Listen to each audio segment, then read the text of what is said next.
حبايبي الحلوين عاملين ايه؟ يا رب تكونوا بخير وفي احسن حال. النهارده جاي لكم فيديو جديد ويوم جديد وروتين جديد. قبل ما نبدا الفيديو مع بعض ما ننساش نصلي على الرسول. وطبعا في بدايه الفيديو كده حابه اقول لكم وحشني كتير كتير كتير. هنتكلم مع بعض كتير في الفيديو ده.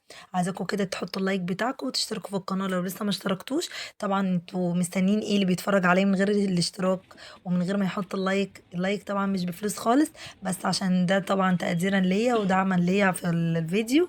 وطبعا عشان خاطر احس كده ان انا ليا جمهور كده بيحبني وبيدعمني وبيشجعني. وده طبعا شرف ليا كبير كبير قوي لكل اخواتي وحبايبي اللي داخل مصر وخارج مصر كمان. طبعا عايزه اقول لكم بصوا. فترة يعني بعد الولادة دي فترة يمكن أصعب بكتير قوي على فترة الحمل. هتقولي ازاي يا أماني؟ هقول لكم. يعني يعني أي حد مكاني هيفهم اللي أنا بقوله. طبعا وانتي حامل بيبقى الموضوع مختلف تماما. بيبقى البيبي لسه في بطنك، عكس ما يكون البيبي معاكي ومطلوب منك اللي انت تهتمي بيه وتشوفي طلباته والرضاعة والغيار وغير بقى عياط وزن وسهر طول الليل والكلام ده كله. طبعا الأطفال طبعا نعمة، وطبعا ما نعترضش على حاجة زي دي. ربنا يرزق كل مشتاق يا رب، اللهم امين بالذرية الصالحة. واللي عنده اطفال ربنا يبارك له في اولاده كده يا رب، وتشوفوهم كده احسن اطفال في الدنيا وتفرحوا بيهم كده يا رب، اللهم امين. حاجة عايزة اقولها لكم. مش كل حاجة بتيجي بالساهل يعني. لازم نتعب في الطفل او لازم نتعب في الحاجة اللي احنا بنعملها او الحاجة. يعني الطفل ما بيجيش بالساهل، ولا حتى لما بتسعي على رزق ما بيجيش بالساهل. لازم تسعي او تتعبي او تجتهدي عشان ربنا يكرمك في الحاجة دي. فمفيش حاجة بجد بتيجي بالسهل، ولا عيل بيجي بالسهل تربيته سهلة، ولا في الحمل سهل، ولا في أي حاجة سهلة.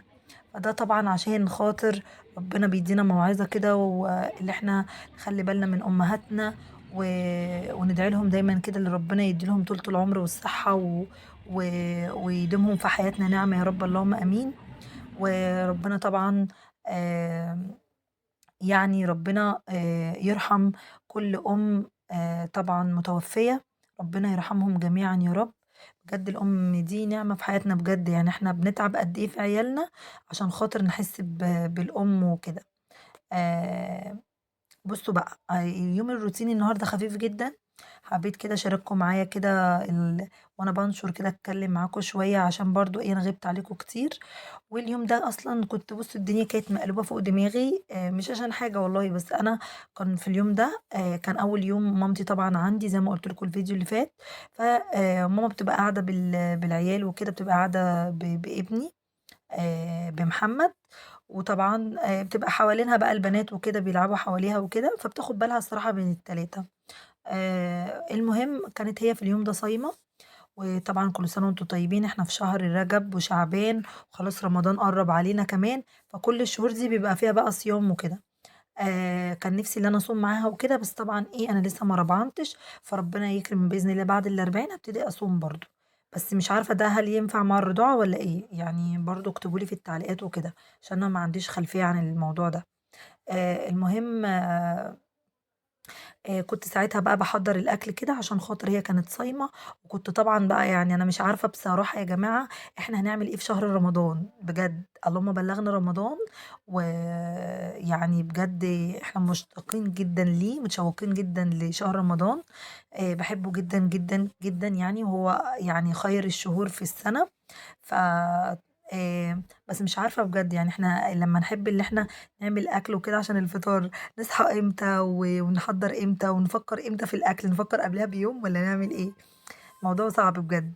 طبعًا أنا في اليوم ده زي ما أنتم شايفين كده كنت باعمل فاصوليا. كنت محتارة جدًا يعني، حيرة كل يوم في العادي يعني.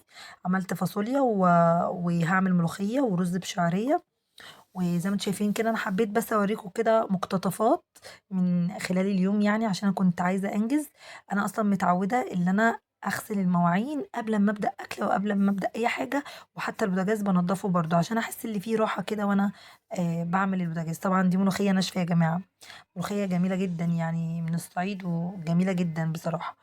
آمم فالمرة دي بقى كنت عايزة أنجز أحضّر الأكل الأول عشان الوقت، وبعد كده قُلت مش مشكلة والأكل بيتعمل أغسل المواعين، زي ما أنتم شُفتوا كده خلّيت الحوض زي الفل، وكلّه كان تحت السيطرة وكلّه كان تمام.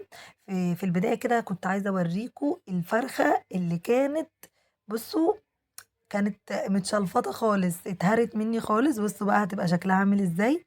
طبعًا بعد ما دخّلتها في تحت الشواية في الفرن، بقت بالشكل اللي أنتم شايفينه ده. طبعًا أنا حضّرت كده على طول ولا عرفت بقى أضبّط بقى السفرة ولا عرفت، يعني مش مشكلة، مش مشكلة، طبعًا ماما مش غريبة و وصاحبة بيت طبعًا، فإيه، يعني غرفت كده على طول في أي طبق، في أي حاجة، على أي صينية. بُصّي الحمد لله اليوم مشي، أشوفكم على خير.